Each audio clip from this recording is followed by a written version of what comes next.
instructions every day.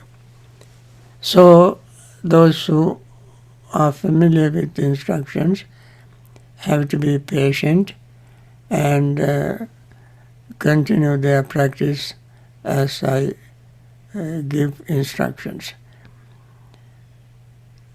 When we pay mindful, undivided, non-verbal attention to our breathing, we notice the breath touching our nostrils, reaching our lungs and expanding lungs, and expanding our lower abdominal area.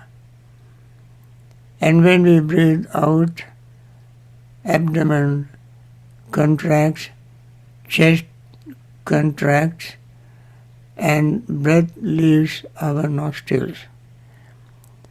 Only when we pay attention we can notice this. This is only a feeling. As we feel, breathe in, breathe out. And then we notice the breath becoming subtler and subtler and subtler. Then the breath becomes calm and relaxed.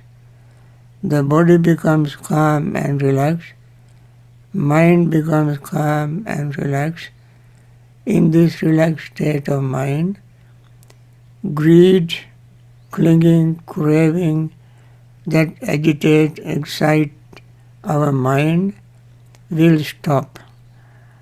And then greed fades away. Then mind becomes further calm, relaxed and peaceful.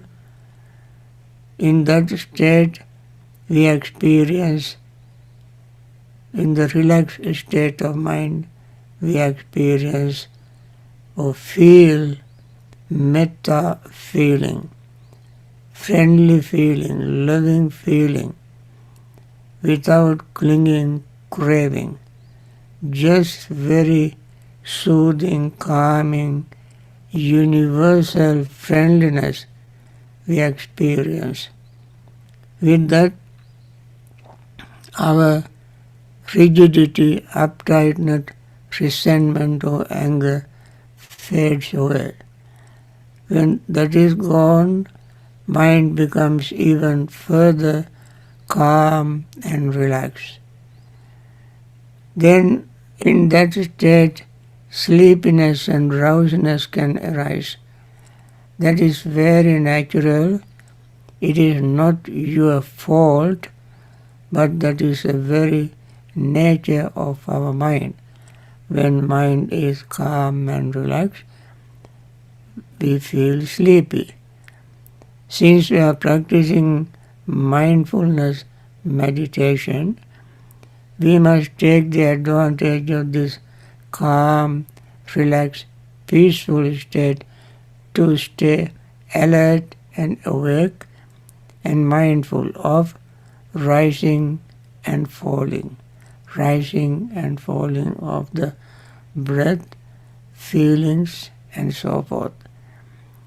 So sleepiness and drowsiness fade away, and then the opposite of it can arise, that is restlessness and worry. Especially when we think of the past, of something that we could not do correctly, incomplete work, some obligations we have neglected or forgotten, or mind may go to the future and keep thinking of what we are going to do after meditation and so on. This kind of vacillation between past and the future of mind is disturbing, so we want to get rid of that by focusing mind on our object of meditation, that is our breath, coming back to it again and again, trying to be in the present moment. We talk about present moment, this moment, And present moment also is not something that exists, but it appears and disappears along with everything else. No moment remains the same. Every moment is passing moments. Then, seeing all this, our doubt of meditation practice, doubt about our achievement, doubt about the Buddha, Dhamma, Sangha, morality, and so forth fade away, because we see so far, even though they are very quick, short-lived experience, and yet we have seen within our own mind that greed faded away, resentment faded away, sleepiness and drowsiness faded away, restlessness and worry faded away. These results, this fading away we experience, that alone must give confidence to us to overcome our doubt about the success of meditation. This is a success. So people ask not to look for success, but we encourage people to look for this success. And this success encourages us to continue our practice and overcome our doubt. With this, we keep focus in mind on the breathing, rising and falling, our feeling, our perceptions, thoughts, consciousness. All these rise and fall, rise and fall, rise and fall every moment. And seeing this gives us more confidence to see the reality, so that we can let go of our greed, hatred, and delusion, which also are impermanent, arise and pass away. And this is very brief meditation guide in nutshell, in brief. So you have to experience them in your silent, quiet, peaceful, concentrated state of mind. With this, I like to stop, and then you may see what I said in your own experience.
Hello, Brian.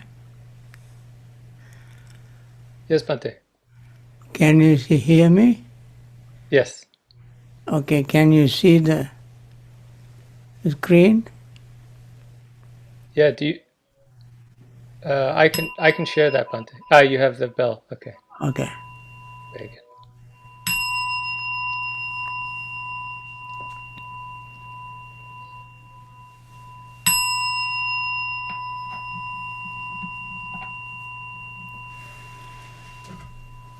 By means of this meritorious deed, may I never join with the foolish, may I always join with the wise, until the time I attain Nibbana.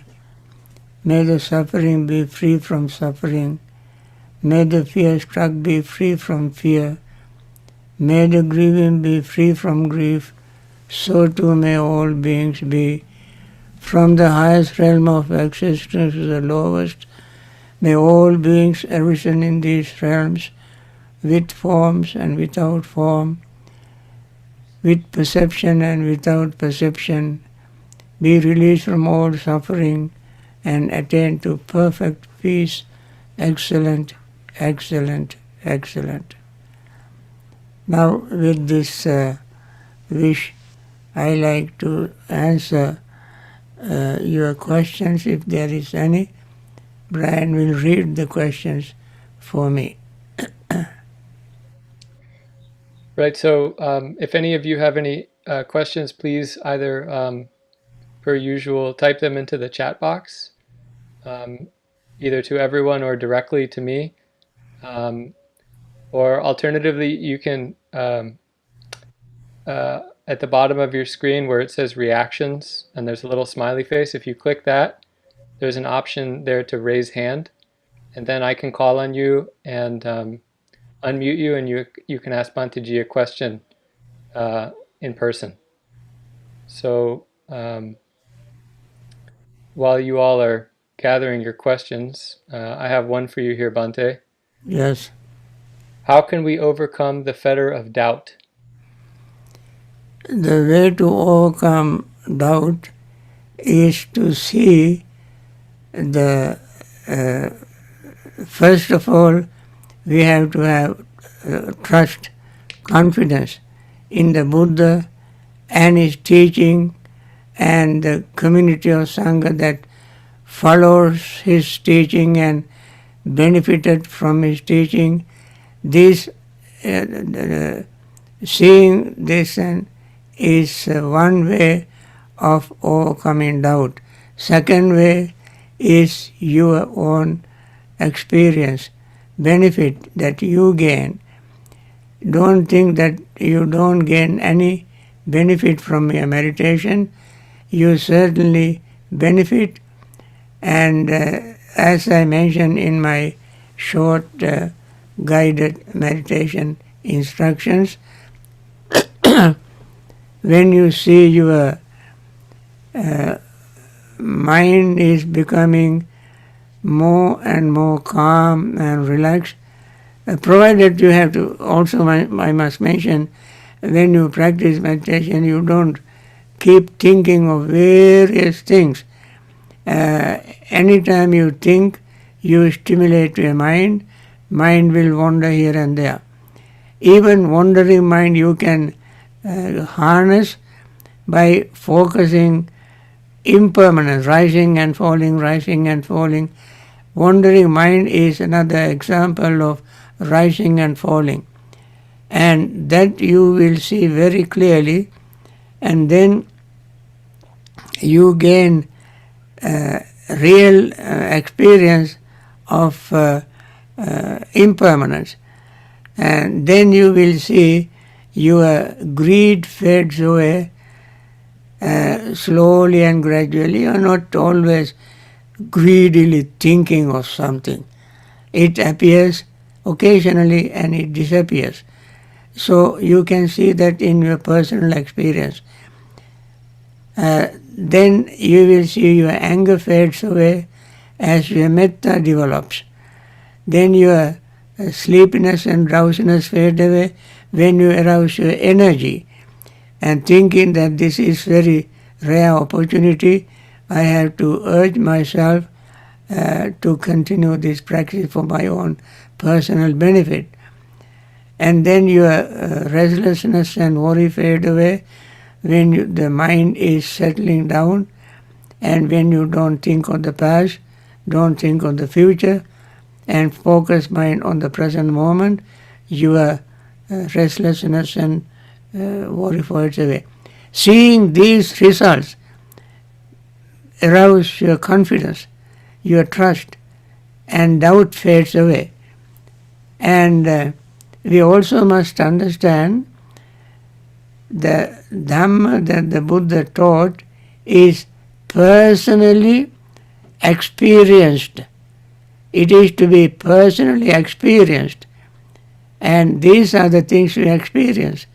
And this experience itself gives you confidence in the Dhamma, in the practice. So there are various positive ways of looking at your experience and have confidence in the Buddha, Dhamma, Sangha to overcome your doubt. Yes. Thank you, Bhante. You are welcome. Okay, the next question. If one is meditating on the unattractiveness of the body or the 9 charnel ground contemplations, how does one avoid aversion arising during the meditation practice? Or, if one can't avoid this aversion, does one just watch it arising, changing, and fading away? Yes. Actually, I like to emphasize that using parts of the body is a very special kind of meditation. It's called impurities, but in final analysis, the parts of the body are neither pure or impure, and we have to look at them exactly as they are. Now, our perception makes them ugly or beautiful, pleasant or unpleasant, attractive or unattractive. Our perception. The reality is neither attractive nor unattractive. Now, the word patikula in Pali has been translated into English, repulsiveness or unattractiveness. Even in other languages like Sinhalese, patikula, pilikul and so forth, the word patikula is used to show the patikula is used against the anukula. Anukula is going with the grain. Patikula is going against the grain, against the current. This is Patisotagami. Buddha's teaching is Patisotagami. So generally people think this body is either beautiful or ugly. Part of the body is attractive or unattractive.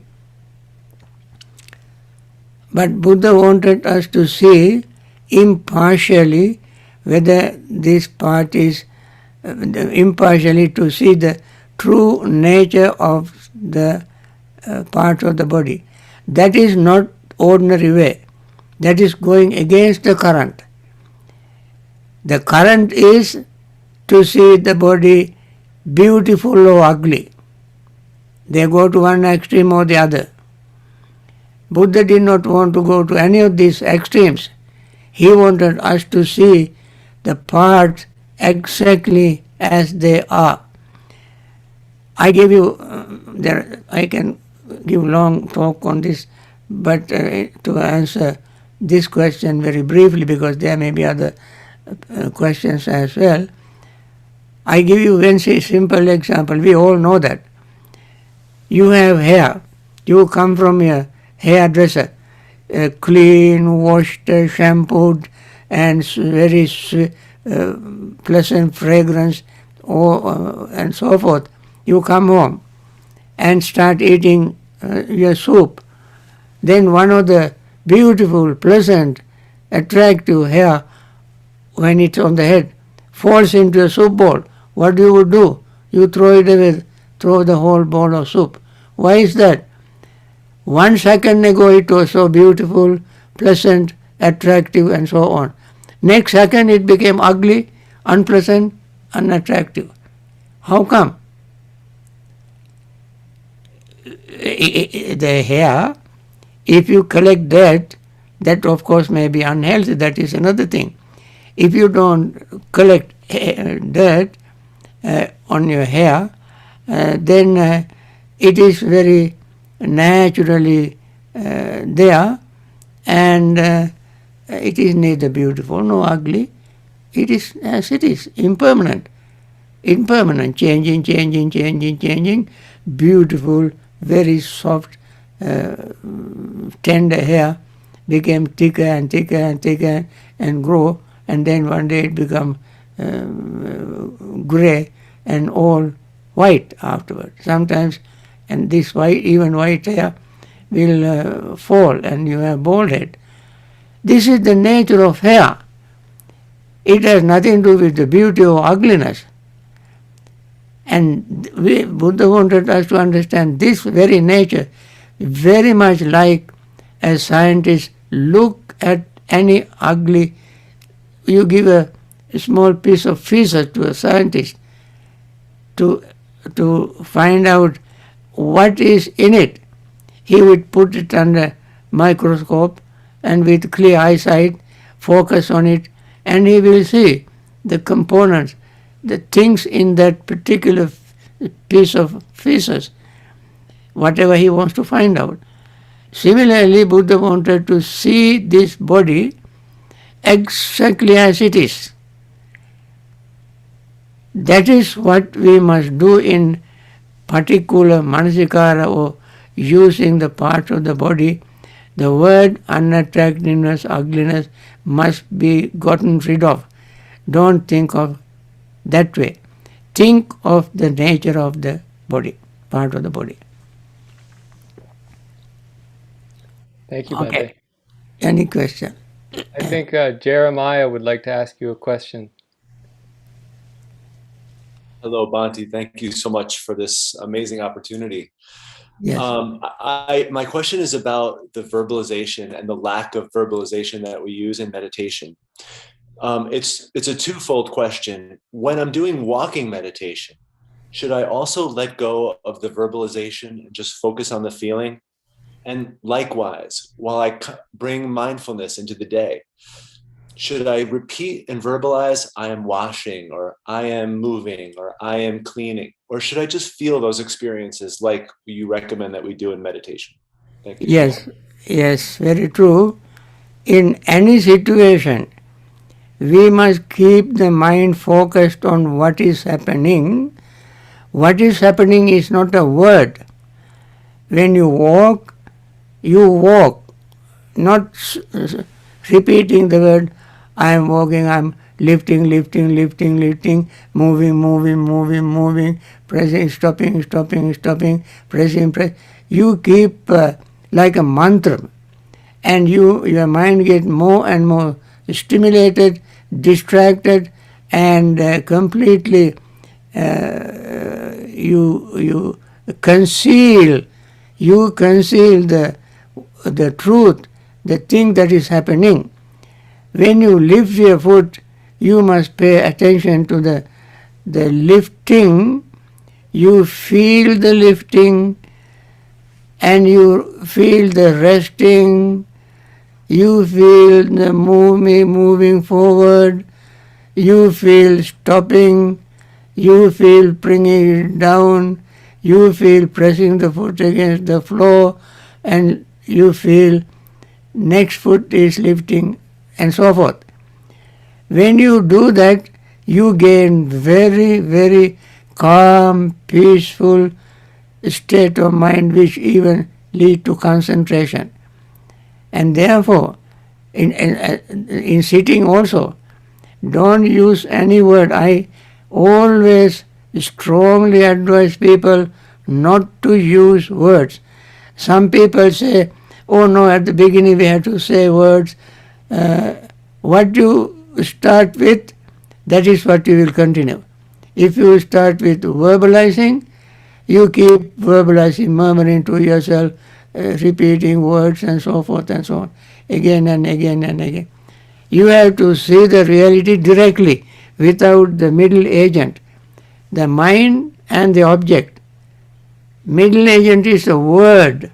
You remove the word, and directly you can gain insight very quickly that way, when you remove the middle agent. And therefore, I strongly advise, you see, friends, I tell whatever I tell from my personal experience. I know this for sure, and Buddha asked, there are various things Buddha said about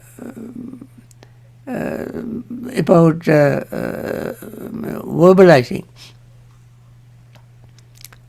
And therefore, because it is a sort of an impediment, it is slowing down on the one hand. On the other hand, it stimulates your mind. When you verbalize, for instance, when you talk, you all talk, when you start talking, then more and more words, more and more thinking, more and more, because brain gets stimulated, nervous system gets stimulated. You keep talking. That is what is happening to me even right now. When I start talking, more and more and more thoughts arises in mind. And therefore, friends, if you want to have a very quiet, peaceful, insightful meditation practice, don't verbalize. Don't conceptualize. And this is a difficult thing, because all our life from babyhood through university, we were taught to express clearly. Express. So we have to build up a vocabulary. The richer the vocabulary, the stronger, better your speech and your gossip, and so forth. So I think it is very good that we learn to train ourselves to remain calm inwardly, not only outwardly. Inward calm comes from non-verbalizing state. Thank you so much. Yeah.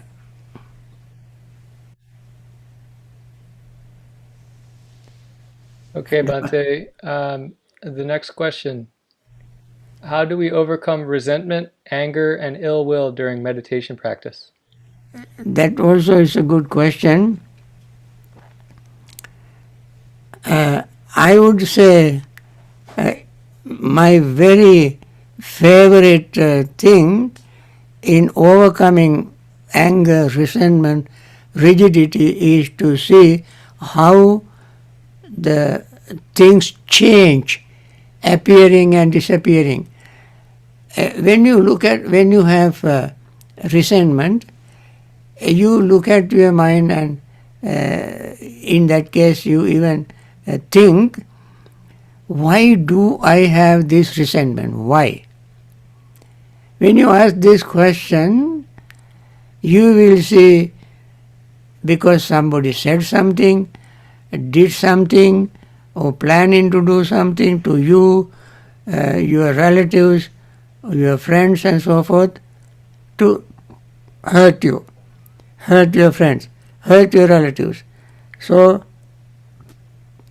that is how you get resentment or anger. In your job situation, in the office, your boss, your co-workers, all this, anybody has done something or doing something to hurt you. And in the first place, don't think of those things. The more you think of those, more anger arises in you. He hurt me, he insulted me, he abused me, he scolded me, he prevented my promotion and so forth and so on. If you think of those things, more and more anger arises. The first place is don't think of the past. Don't think of the past. You must completely forget. Come back to the present moment. Stay with the present moment.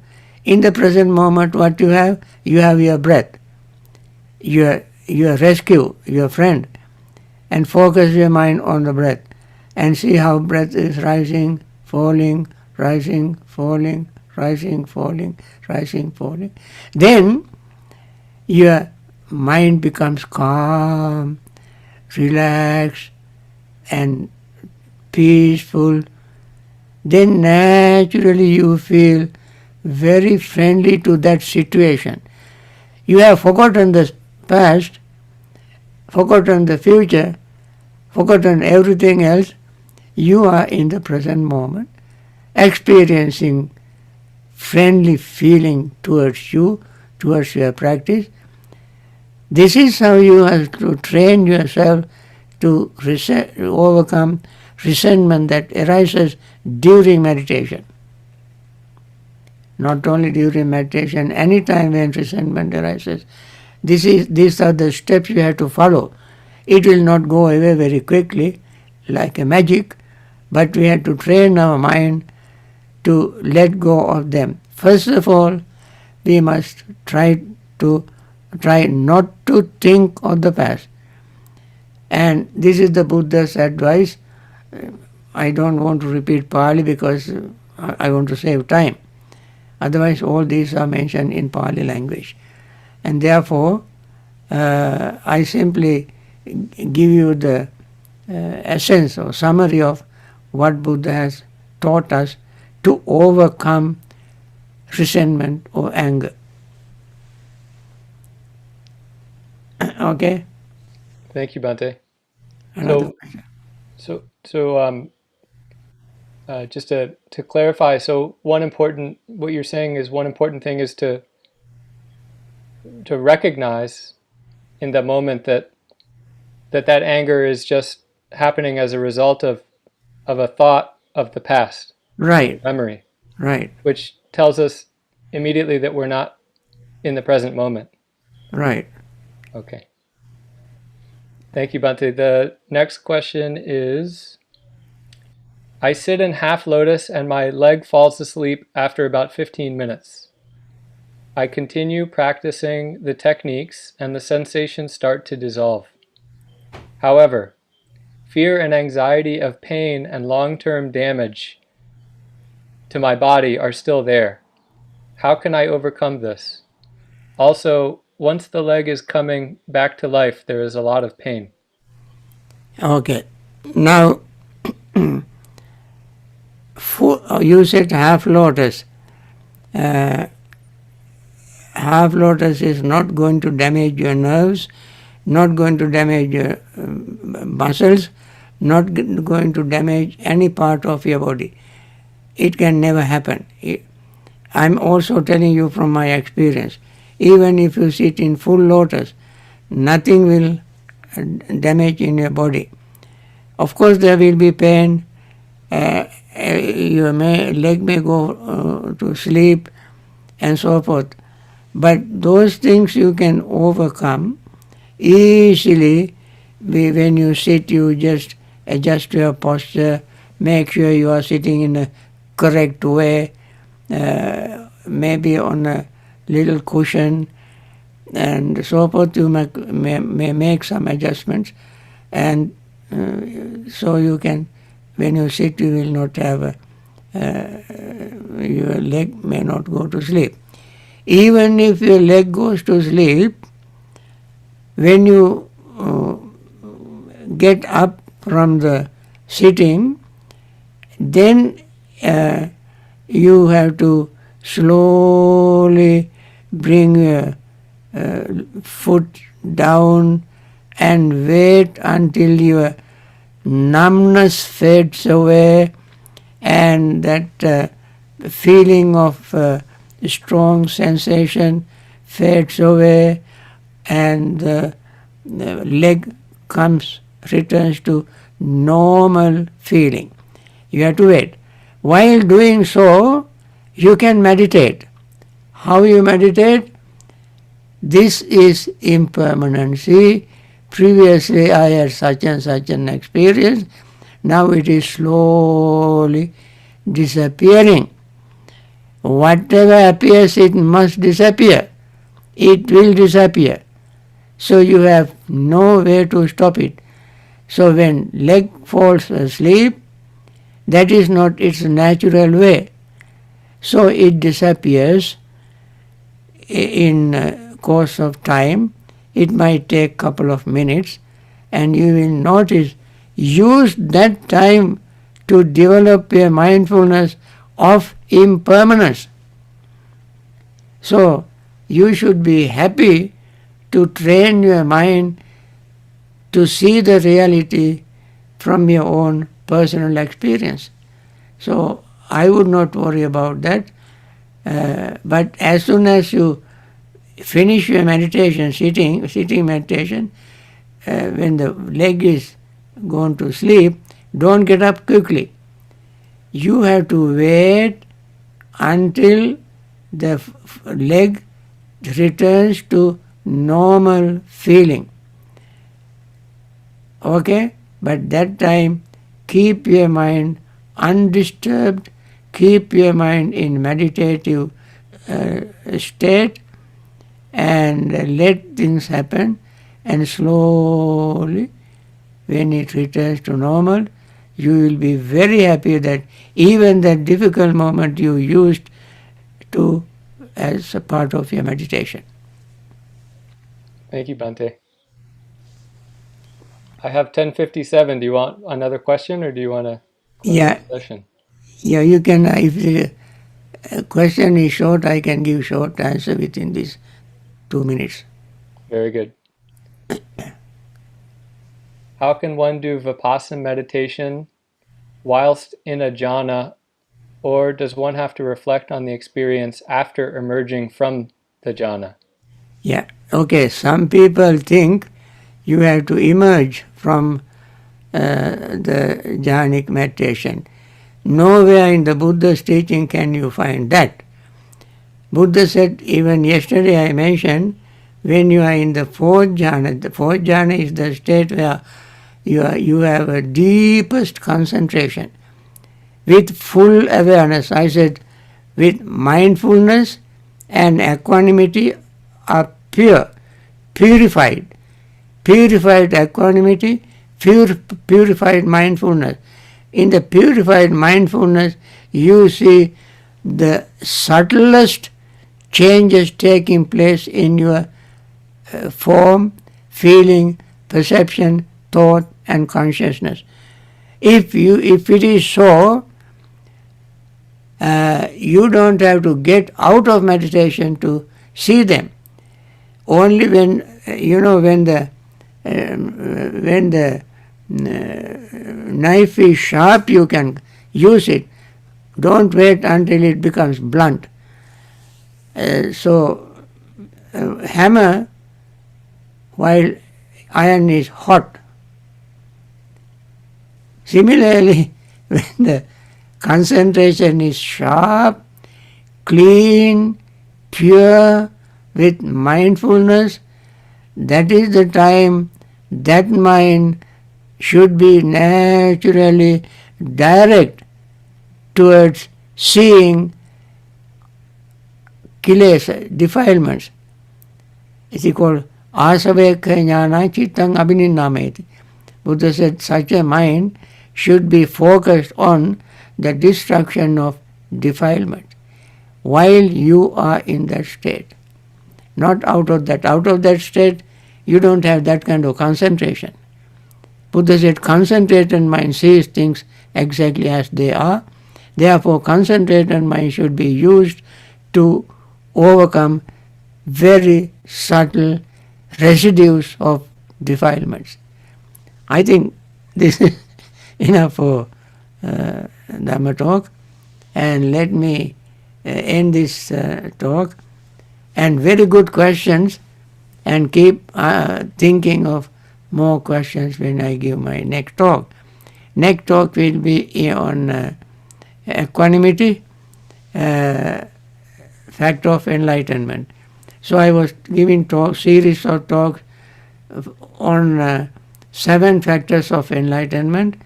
Yesterday I gave the talk on concentration factor of enlightenment. Last one will be equanimity factor of enlightenment. I will start that talk next Saturday.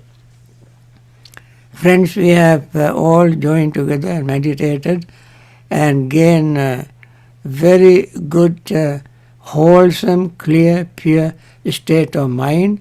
We meditate with a very clean, pure heart, with serious intention for our benefit and for the benefit of others. In our meditation, no one is precluded. Everyone is included, whether they meditate or not. So there are beings suffering from COVID-19 or some any other any kind of sickness, any kind of any cause they suffer due to any cause, any reason. May they all be free from those sufferings and live long in very good health and attain liberation through the understanding of Dhamma. And there are many people who have not attained enlightenment and they have lost their very dear ones, parents, relatives, friends and so on. They may be grieving, and when we understand Dhamma, we can minimize, reduce, overcome our grief. And I hope they will do that and return to very regular, normal life and continue their Dhamma practice to overcome their suffering in samsara.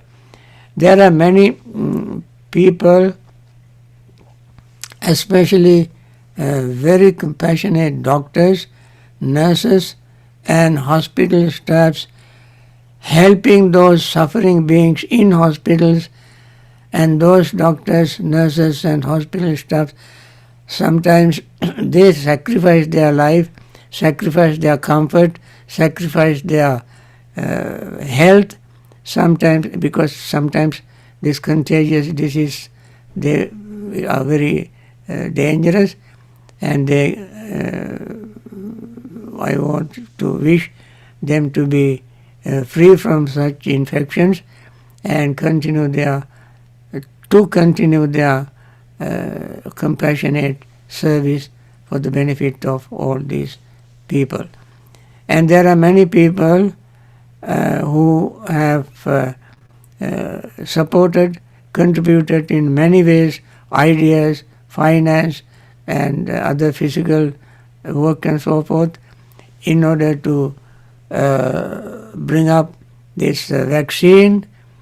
And now many people have been vaccinated, and there may be more vaccinating, and may they all get these vaccines and get rid of this virus and return to normal health.